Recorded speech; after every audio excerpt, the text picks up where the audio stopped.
કેન્દ્ર સરકારે 2006માં દેશમાં કુદરતી કે માનવ સર્જિત આફતોમાં મદદરૂપ થવા માટે નેશનલ ડિઝાસ્ટર રિસ્પોન્સ ફોર્સની સ્થાપના કરી હતી, જે પૈકીની ગુજરાતમાં વડોદરા નજીક જરોદમાં કાર્યરત એનડીઆરએફની 6ઠ્ઠી બટાલિયન દ્વારા આજરોજ ઓલપાડના કરંજ ગામની સરકારી પ્રાથમિક શાળા તેમજ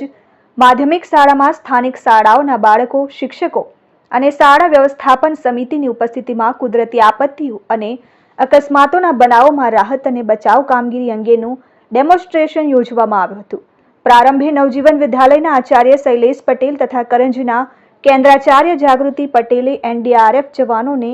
શાબ્દિક આવકાર આપ્યો હતો. કાર્યક્રમના એનડીઆરએફ ટીમ કમાન્ડર બાબુલાલ યાદવના માર્ગદર્શન હેઠળ જવાનો દ્વારા પૂર, વાવાઝોડું, ભૂકંપ, સુનામી, ભૂસ્ખલન, આગ જેવી કુદરતી આપત્તિઓ અને અન્ય અકસ્માતના બનાવોમાં આપત્તિ અને બચાવના સ્થળે ઉપસ્થિત લોકો દ્વારા ઉપલબ્ધ સરસામાનનો સામાન્ય સૂઝબૂઝથી ઉપયોગ કરી પીડિત વ્યક્તિઓના બચાવ માટે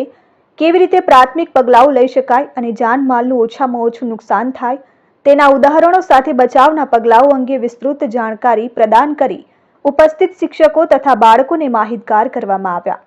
ટીમ કમાન્ડર બાબુલાલ યાદવે આસમાની અતિવૃષ્ટિ, આંધ્રપ્રદેશનું વાવાઝોડું, દક્ષિણની સુનામી તેમજ ગુજરાતના ભૂકંપને ટાંકીને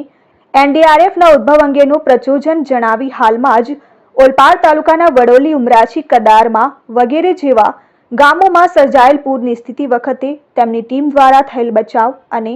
રાહત કામગીરી અંગેની ચિતાર રજૂ કર્યો છે. કોઈ પણ પ્રકારની અનિચ્છનીય ઘટનાઓને પહોંચી વળવા જરૂરી સાધનો જેવા કે inflatable rubber boats, life jacket, life guard, bandage, splint, oxygen cylinder, stretcher, fire safety bottle, wireless set વગેરે જેવા ઉપકરણો સાથે ઉપસ્થિત એનડીઆરએફની ટીમે બચાવ અને રાહત કામગીરીનું આબેહૂબ નિદર્શન કર્યું હતું.